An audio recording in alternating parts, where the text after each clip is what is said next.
Pada pelaksanaan ujian nasional, siswa SLB ini mengerjakan soal-soal huruf Braille dengan dibantu 2 orang guru pengawas dari sekolah lain yang bertugas membacakan soal kepada siswa penyandang tunanetra ini.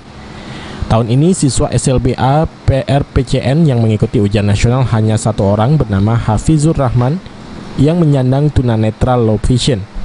Soal ujian ini berbeda dengan siswa sekolah lainnya, mulai dari lembar soal hingga lembar jawaban menggunakan huruf Braille. Bagi orang umum, pembelajarannya cukup sulit, namun bagi penyandang tunanetra, huruf Braille ini sangat bermanfaat dan mudah dipelajari. Kepala SLBA PRPCN Suwardi mengatakan sebelum pelaksanaan ujian nasional, pihaknya telah membekali siswa dengan pelajaran tambahan, termasuk penguatan mental untuk memotivasi siswa agar semakin giat belajar. Pada pelaksanaan ujian nasional ini, siswa dibantu guru pengawas untuk membacakan soal, dan siswa menjawab soal pilihan ganda dengan menghilangkan huruf Braille yang ada pada lembar jawaban. Tahun ini, tahun 2019 ini kita 1 siswa laki-laki. Keterbatasan penglihatan. Namun anak ini kategorinya low vision, jadi masih sebagian melihat.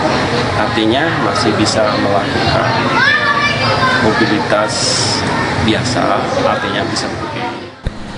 Ade Sunandar, PRAL TV.